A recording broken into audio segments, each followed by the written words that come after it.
हरे कृष्णा, राधे राधे सभी को। आप सभी का मेरे चैनल गौरहरि में स्वागत है। तो देखिए, अब हम अपने ठाकुर जी का स्नान कराएंगे, सालग्राम जी का स्नान कराएंगे।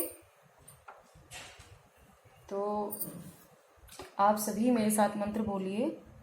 ओम नमो भगवते वासुदेवाय नमः। ओम नमो भगवते वासुदेवाय नमः। ओम नमो भगवते वासुदेवाय नमः। श्री कृष्ण गोविंद हरे मुरारी नाथ नारायण वासुदेवा। श्री कृष्ण गोविंद हरे मुरारी नाथ नारायण वासुदेवा। श्री कृष्ण गोविंद हरे मुरारी नाथ नारायण वासुदेवा। ओम नमो भगवते वासुदेवाय नमः। ओम नमो भगवते वासुदेवाय नमः। हरे कृष्ण कृष्ण कृष्ण हरे हरे, हरे राम राम राम हरे हरे। जय जय श्री राधे श्याम।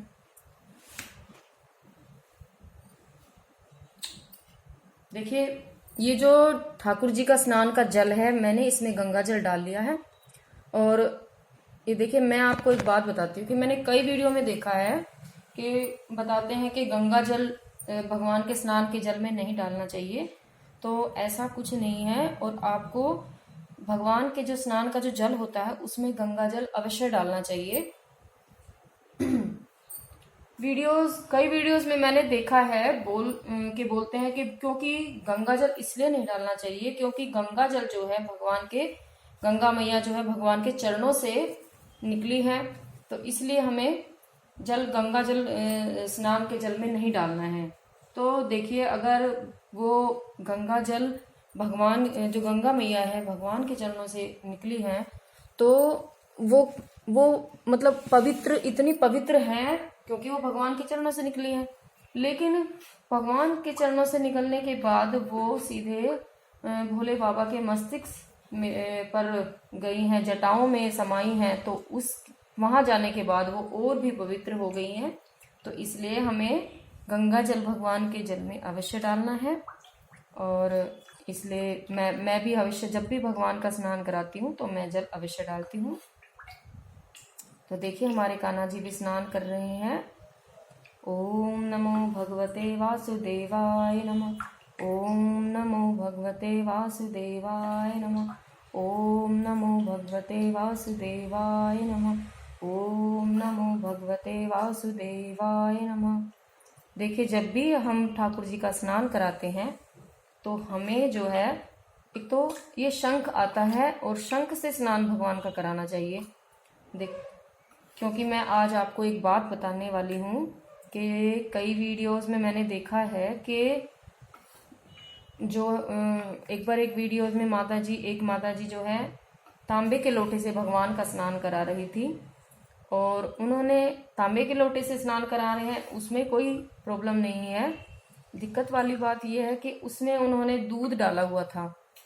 तो जो हम तांबे का जो पात्र लेते हैं और उसमें हम दूध डाल देते हैं अगर, तो वो दूध जो है वो भगवान को मतलब ऐसे हो जाता है जैसे हम भगवान को विष से स्नान करा रहे हैं। तो हमें ऐसा नहीं करना है। कभी भी आप तांबे का पात्र लेते हैं या पीतल का पात्र लेते हैं और उससे भगवान का अभिषेक कर रहे हैं, तो हमें उसमें दूध नहीं डालना है। दूध डालने के बाद वो जहर बन जाता है। कई बार हम जाते हैं शिव जी की पूजा करने के लिए, शिवालय में जाते हैं, मंदिरों में जाते हैं, तो वहां भी लोग तांबे के पात्र में दूध लेके आते हैं। देखिए, दूध नहीं डालना है। दूध डालने से वो विष बन जाता है। देखिए, भोले बाबा जो है खुद विष का पान करते हैं, लेकिन वो खुद करते हैं। जो है भक्त कभी भी अपने भगवान को विष नहीं पिला सकता अपने हाथों से। तो इसलिए हमें ये ध्यान रखना है कि तांबे का पात्र हो या पीतल का हो तो उसमें दूध हमें कभी नहीं डालना है। आप खाली जल से स्नान कराइए भगवान का।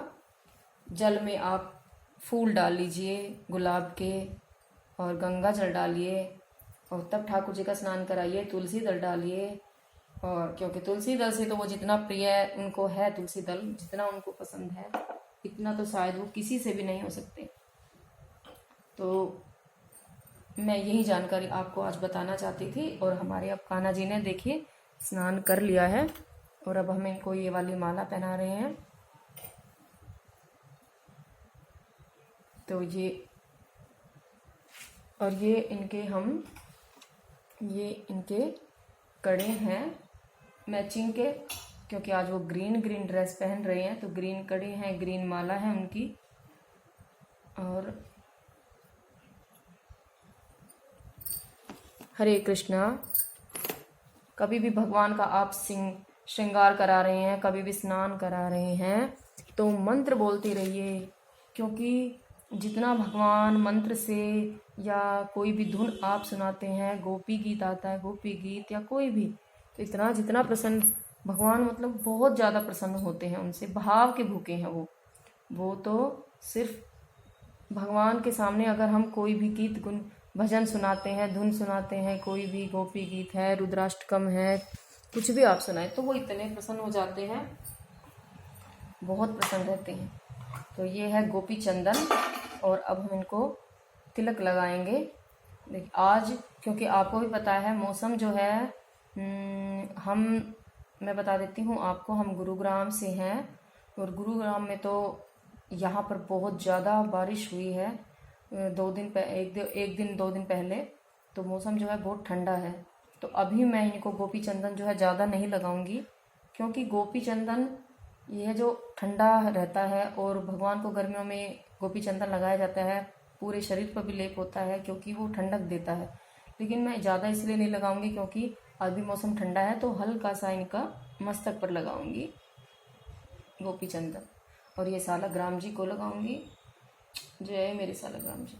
और देखिए कभी भी हम इनको तिलक लगाते हैं, उसके बाद हम अपने आप पर तिलक लगाते हैं, तो हमें अपने आप पर यहाँ पर मंत्र बोल के ओम केशवाय नमः, ये यहाँ पर मंत्र बोल के इस उंगली से चंदन हम लगाते हैं, ओम केशवाय नमः।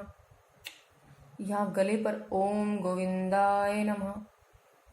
तो इसी तरह ये तो हमने सिर्फ चंदन पर और गले पर है, मस्तक पर है और गले पर है, ये हमने ऐसे बोला। लेकिन अगर हम शरीर के और भी बॉडी पार्ट्स पर हम अगर तिलक लगाते हैं, तो हर जगह तिलक लगाने का भगवान के अलग अलग नाम बोले जाते हैं, वो मैं कभी आपको दूसरी वीडियो में बताऊंगी। और अगर हम कहीं तीर्थ पर जा रहे हैं, तो या हम कहीं घर से बाहर कहीं भी जा रहे हैं, तो हम ये तिलक लगा सकते हैं भगवान के अलग अलग नाम बोलते हुए। तो क्या है, हमारे शरीर पर एक कवच बन जाता है। तो ये चंदन का जो हमारा कवच बन जाता है, ये हमारी रक्षा करता है। हम कभी भी बाहर जाते हैं, आपके बच्चे कहीं जा रहे हैं, आप उनको लगाइए तिलक इसी प्रकार। तो अगर आपको ये पूछना है तो आप कमेंट्स करके बताइए, तो फिर मैं एक वीडियो बनाऊंगी ऐसी तिलक की पूरी, और अब वो सारी आपको बताऊंगी। और जो लास्ट में ये उंगली पे हम जब सारी बॉडी पर हम तिलक लगा लेते हैं, ये लास्ट में जो तिलक है उसको हमें अपने शिखा पर ऐसे ओम वासुदेवाय नमः बोलते हुए और ये पूछ देना है। फिर हम अपने आप को, अपने जो उंगली है उसको जल लेके शुद्ध कर लें, क्योंकि हम जब अपने बॉडी पार्ट्स पर तिलक लगाते हैं तो उन हाथों से हम अपने ठाकुर जी को स्पर्श नहीं कर सकते। तो इसी प्रकार हमें अपने हाथ को शुद्ध कर लेना है। ये गंगा जल का जल है, तो हमने अपने हाथों को शुद्ध कर लिया है।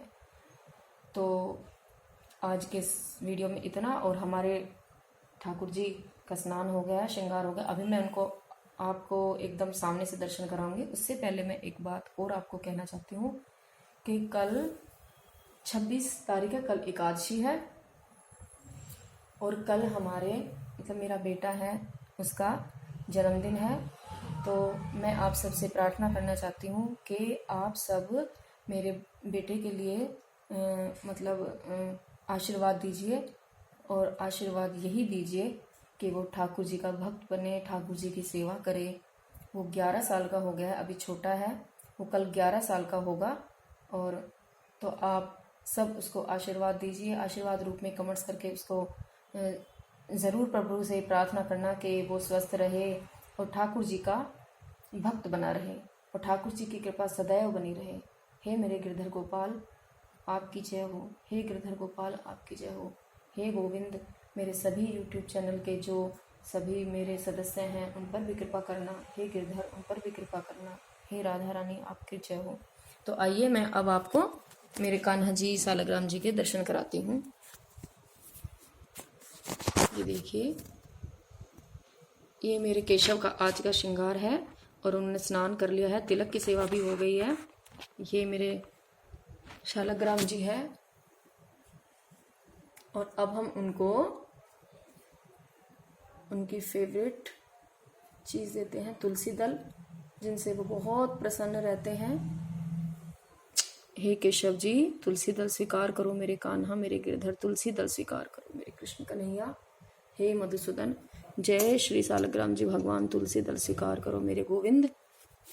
तो आप सभी को आज का ये श्रृंगार कैसा लगा आप कमेंट्स करके बताइए, और आप सभी को मेरी तरफ से राधे राधे, हरे कृष्णा, जय गौर हरि।